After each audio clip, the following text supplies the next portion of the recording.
Nada, não se atrevam a me julgar. Eu estou compartilhando minha história não para ler comentários do quão nojento eu sou. Embora eu tenha certeza de que até o fim dessa história, muitos de vocês pensarão isso de mim. Não tem jeito. Mas vocês não passaram por nada do que eu passei, então não tem direito de me julgar. Tá, Nick? Sim, meu nome é Nick. Calminha aí. Eu só queria deixar bem claro que, embora eu tenha metido os pés pelas mãos, minhas intenções eram boas. Minha vida teve 3 momentos de reviravolta, então vou dividir esta história em 3 partes. Parte 1, ou Como Minha Avó Se Casou. Meu avô morreu há mais de 20 anos, quando eu ainda era bebê, então não tenho nenhuma lembrança dele. Aí minha avó, que se chama ela, ficou viúva e se encontrava de vez em quando com alguns viúvos autossuficientes. Digo autossuficientes porque a ela mesmo é um exemplo verdadeiro de mulher madura e bem-sucedida. Minha avó abriu seu próprio negócio, um restaurante francês pequeno, mas bastante lucrativo em Manhattan.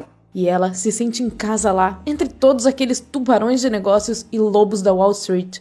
Minha avó é uma mulher forte, mas tem seus defeitos. O temperamento forte é um deles. É difícil conversar com ela, e é mais difícil ainda agradá-la, e isso gera muitos problemas.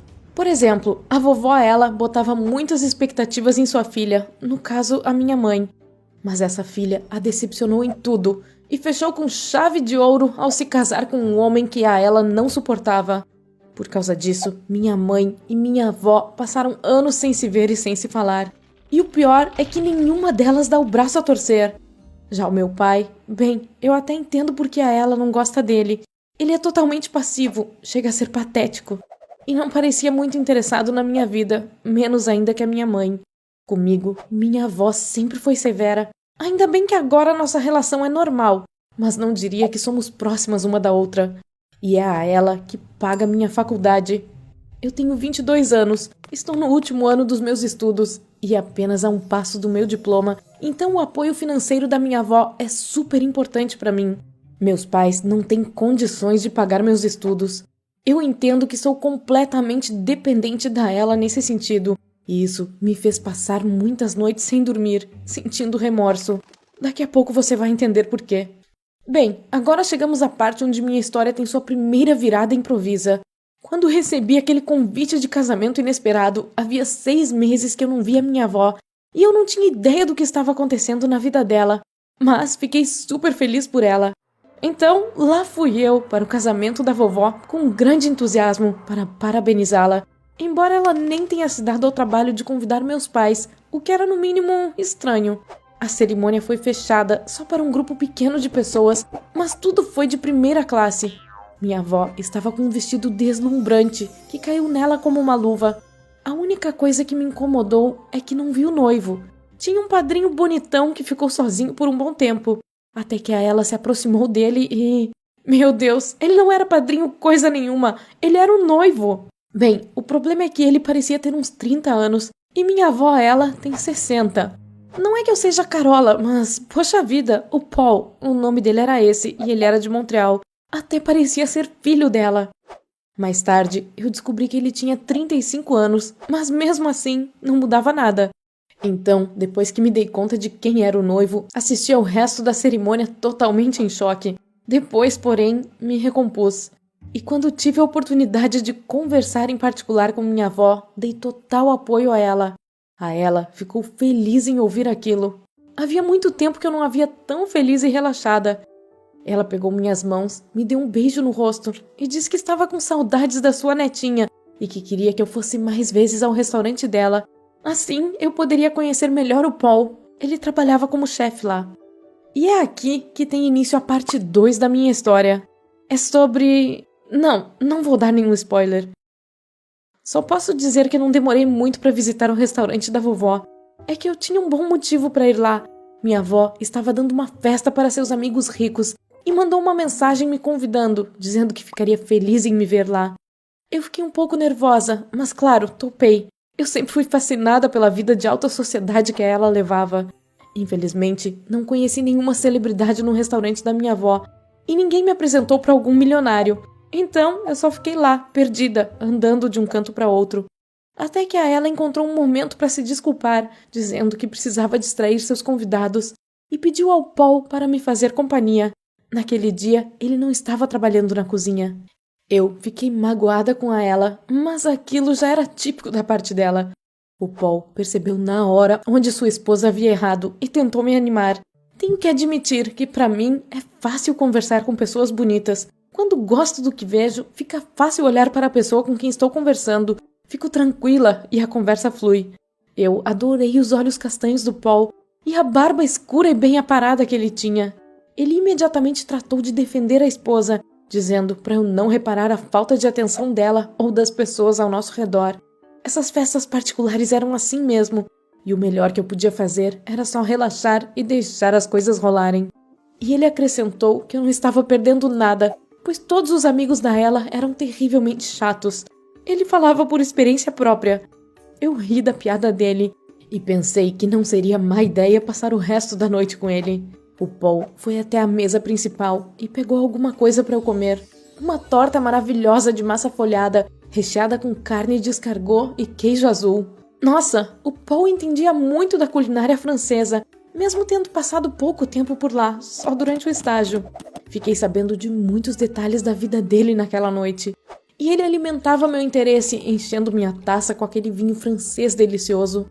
Eu não entendo nada de vinho, mas aquele era gostoso. Naquela noite, eu relaxei, e talvez até demais. Tá, eu tenho que dizer isso. E tenho que admitir que fui muito irresponsável. Minha avó estava tão entretida com os convidados que se esqueceu totalmente de mim e do seu marido. E aí, nós a traímos naquela noite. A parte 3 é sobre como tudo acaba. No dia seguinte, depois do Paul e eu termos inspecionado a despensa inteira, se é que você me entende, ele me mandou algumas mensagens carinhosas e propôs que nos encontrássemos em algum lugar público. Eu não consegui dizer não. E além do mais, eu queria dar sequência àquela história. Eu me apaixonei pelo Paul. É por isso que estou lhe pedindo para não me julgar, pois sentimento é coisa que não se controla, não é? Eu não estava namorando, e o Paul era um homem experiente, que sabia como jogar seu charme para as mulheres. É por isso que eu nem pensei que o meu romance com o Paul tinha que acabar. Veja só, eu já acreditava que estávamos tendo um romance. Tudo aquilo parecia parte de um jogo diabólico, porém viciante. O Paul sempre dava um jeito de me encontrar sem a ela saber. Eu sempre procurava um apartamento apropriado ou um quarto de hotel, e cada vez era um local diferente, para que ninguém desconfiasse da gente. Esse jogo era empolgante para mim. Acho que fui ingênua por achar que estava vivendo em um mar de rosas. Claro, eu tinha noção do que estava fazendo e sabia que eu não estava só traindo a vovó Ella, namorando o marido bonitão dela, mas também correndo um sério risco. Eu tinha medo só de pensar na reação da vó Ella se ela descobrisse sobre mim e o Paul. Você sabe, ela foi capaz de arrancar a própria filha da vida dela. E olha que a filha dela não tinha feito nada demais. E com certeza ela não estava roubando o jovem marido da Ella. Mas eu não. Para mim, o Paul merecia uma mulher à sua altura. Afinal, a Ella era bem velha demais. Eu podia dar ao Paul tudo o que ela o dava, menos dinheiro talvez. Mas eu não pensava nem um pouco em dinheiro. Pela primeira vez em toda a minha vida, eu esqueci totalmente que era minha avó quem pagava minhas contas e que sem ela eu não conquistaria o meu diploma universitário. Eu queria tirar o Paul da Ella. Na verdade, eu queria me casar com ele, por mais estranho que isso parecesse. Mas ele não tinha casado com uma mulher que era 25 anos mais velha que ele? Isso sim é que é estranho. O Paul e eu nos encontramos em hotéis durante 4 meses, quando eu finalmente resolvi conversar com ele sobre nosso futuro, enquanto estávamos no meio de um desses encontros escondidos. Quando o Paul e eu estávamos tomando café no lobby do hotel e ele criticou duramente a comida do lugar, eu criei coragem e falei: eu quero contar sobre a gente pra ela. Coitado do Paul, quase se engasgou com um pão de queijo. Ele olhou pra mim com um olhar chocado e só perguntou: por quê? Eu desconfiei de que alguma coisa estava muito errada, mas mesmo assim tentei explicar que já estava cansada de enganar minha avó e que queria um relacionamento normal, decente, de verdade. E aí, o destino fez mais uma reviravolta na minha vida. O Paul olhou pra mim com compaixão, pegou carinhosamente a minha mão e disse que aquilo estava fora de questão, que ele adorava passar um tempo comigo, mas que jamais deixaria ela saber. O trabalho no restaurante era muito importante para ele, e se minha avó descobrisse sobre nosso caso, a carreira dele estaria acabada. E assim foi o fim do meu romance com o Paul. Nem vou entrar em detalhes sobre o meu sofrimento. Só vou dizer que eu quis me vingar dele contando tudo pra ela. Mas aí eu vi que estava em um beco sem saída. Mesmo se eu confessasse e me arrependesse do que havia feito, minha avó jamais me perdoaria e pararia de pagar minha faculdade. Bem, obrigada por ter ouvido minha história. Não vou tirar nenhuma conclusão de tudo o que aconteceu, pelo menos não agora. Por favor,